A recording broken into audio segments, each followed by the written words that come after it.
श्री कृष्ण जी ने अध्याय 14 में सतोगुणी प्रकृति, रजोगुणी प्रकृति और तामसी प्रकृति में तुलना बताई। उन्होंने बताया सतोगुणी प्रकृति में व्यक्ति अपने कर्म बौद्धिक वृत्ति के कारण संतुष्ट रहते हैं और रजोगुणी प्रकृति में व्यक्ति सकाम कर्म में लगकर उत्तम कार्यों में दान सहायता करके उत्तम कार्यों में व्यय करता है और तामसी प्रकृति में व्यक्ति तमोगुण ज्ञान को ढक लेता है, अहित कार्य करता है। इसी प्रकार सतोगुणी प्रकृति में व्यक्ति कर्मेंद्रियां शुभ कार्यों में लग जाएं तो सही तरीके से कार्य करे तो ज्ञान का प्रकाश मिलता है। रजोगुणी प्रकृति में व्यक्ति इंद्रिय तृप्ति के लिए अधिक से अधिक लालायित रहता है और अंतहीन इच्छा करता है, मकान बनने के बाद महल बनाना चाहता है। तामसी प्रकृति में ज्ञान नहीं होता तो किसी भी नियम को न मानकर सनक के अनुसार कार्य करता है, परिश्रम नहीं करता, मोह माया बढ़ता है, जीवन निष्क्रिय रहता है। सतोगुणी प्रकृति में मृत्यु के बाद जन सतोगुणी उच्च लोकों को प्राप्त करता है, दिव्य सुख भोगता है।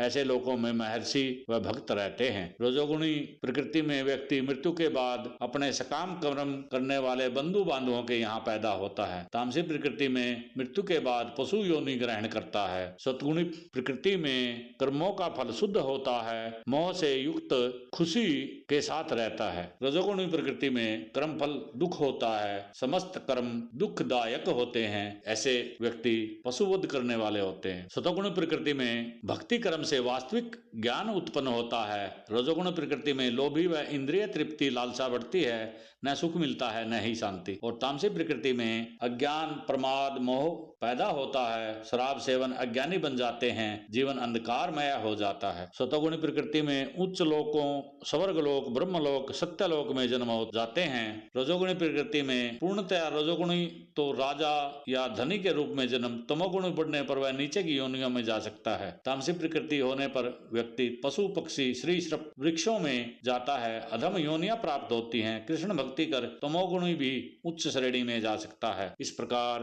कृष्ण भक्ति से व्यक्ति प्रकृति के इन गुणों से मुक्त हो जाता है। प्रमाणिक गुरु की शिक्षा द्वारा आध्यात्मिक जीवन विकास करता है। कृष्ण भक्ति से परमेश्वर धाम प्राप्त कर लेता है जो इन तीनों गुणों से परे है। जब देहधारी जीव भौतिक शरीर में संबंधित इन तीनों गुणों को लांघने में समर्थ हो जाता है तो जन्म मृत्यु बुढ़ापा अनेक कष्टों से मुक्त हो जाता है। इस जीवन में अमृत का भोग कर सकता है। ओम नमो नारायण।